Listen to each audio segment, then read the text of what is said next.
Hi friends, இந்த video வந்து நம்ம என்ன பார்க்க போகிறோம் அப்படின்னு கேட்டிங்கன்னா, இப்போ வந்து நம்மளோட ஜெயிலர் 2 திரைப்படத்தோட அஃபிஷியல் கேஸ்டிங் வந்து இப்போ வந்து வெளியே வந்திருக்கு அப்படின்னு ஒரு நியூஸ் கிடச்சிருக்குங்க. ஸோ இந்த ஒரு கேஸ்டிங்கை பார்க்க ரசிகர்கள் செம்ம ஆர்வலாக காத்துட்ருக்காங்க.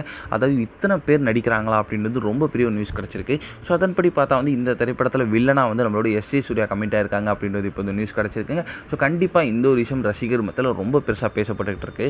ஸோ அடுத்ததாக வந்து தெலுங்கு நடிகர்களே பெரிய நடிகரான பாலையா வந்து இந்த திரைப்படத்தில் வந்து ஒரு சிறப்பு தோற்றத்தில் வந்து அதாவது போலீஸ் அதிகாரியாக வந்து நடிக்கிறாங்க அப்படின்றது இப்போ இந்த நியூஸ் கிடச்சிருக்குங்க. ஸோ கண்டிப்பாக இந்த ஒரு விஷயம் வந்து ரொம்ப பெருசாக பேசப்பட்டுக்கிட்டு இருக்கு தமிழ் இண்டஸ்ட்ரியில். அண்ட் ஃபைனலாக வந்து நம்மளோட மோகன்லால், அதுக்கப்புறம் வந்து சிவராஜ்குமார், இவங்க 2 பேருமே வந்து ஆல்ரெடி வந்து ஜெயிலர்லேயே வந்து நடிச்சிருந்தாங்க. ஸோ கண்டிப்பாக ஜெயிலர் 2லையும் இவங்களோட தோற்றம் இருக்குது அப்படின்ட்டு சொல்லப்படுது.